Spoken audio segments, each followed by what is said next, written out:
But we saw last night where, Trey in the fourth quarter finally got a couple of shots to go. He was kind of like, laughing about it. But how much throughout the years have you seen him kind of improve with just not allowing his whether it makes or misses to dictate, how he's playing? Yeah, that's growth for Trey, is having the next play speed, understanding that teams they're going to guard you.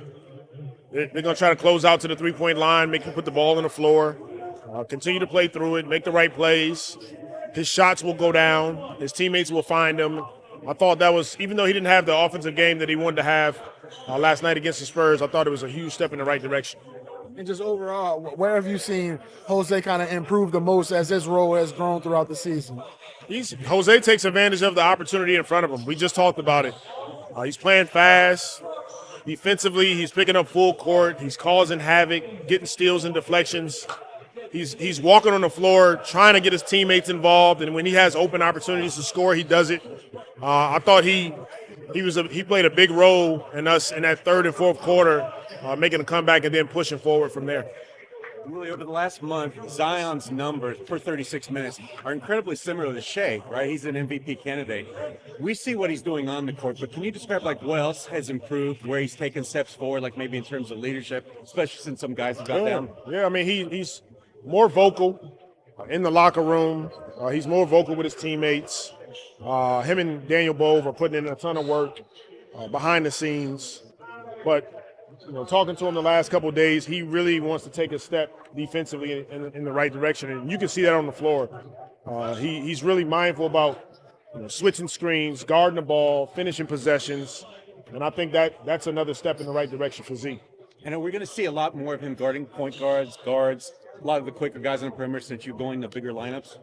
Yeah, I think we're going to see him guard, a number of different guys in a number of different positions, and he's more than capable. And so we'll try to put our guys in the best position to be successful, but, normally we're switching screens so you can be on any of these guys. It's really about, knowing our principles, sitting down, guarding, and then our help defense should be ready behind those guys. Well, what can a game like last night do for a guy like Karlo? It builds confidence. It builds confidence. It builds momentum. We want to continue to attack every game, even with our young guys playing. We want them playing at a high level.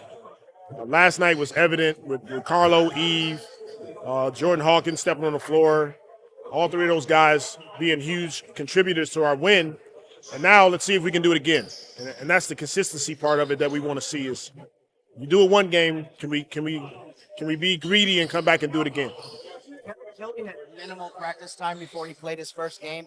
You guys are plus 32 in the two games that he's played. What do you think about just how he's been able to quickly adjust? Yeah, he's a huge bonus for our group. High IQ. He's big, 7 feet, can stretch the floor, can play with the ball in his hands. Really good passer. And so his feel for the game is really helping our group. We want to continue to explore those options. Well, is it any easier to kind of carry momentum from this last when you play the same team in a span of 48 hours? It can be, and that's the goal for us is, to look forward to getting on the floor and attacking again.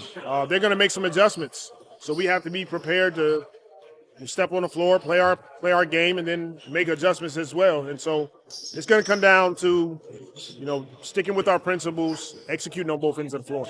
Their main perimeter guys really struggled shooting-wise. How much of it, when you look at the tape, is that you were happy with some of the stuff that you guys did defensively? You feel like that was a big factor? It is. I think, we can get stops, but the finishing possessions are huge for us. Close to 70 rebounds, 52 defensive rebounds is evident that we're getting stops, we're contesting shots.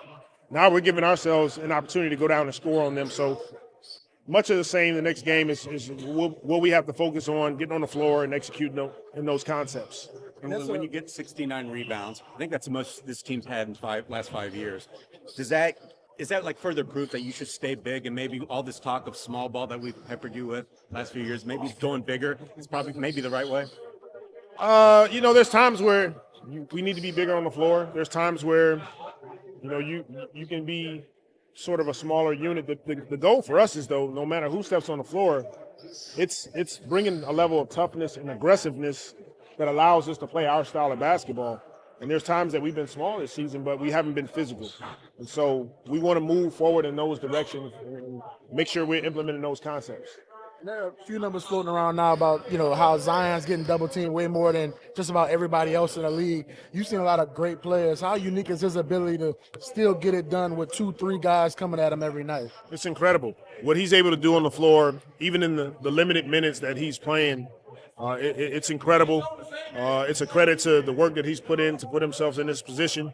He's extremely talented. We all know that, but he's also has an extremely high IQ when he's on the floor. So he can attack, get to the basket, and he's also finding his teammates for open looks.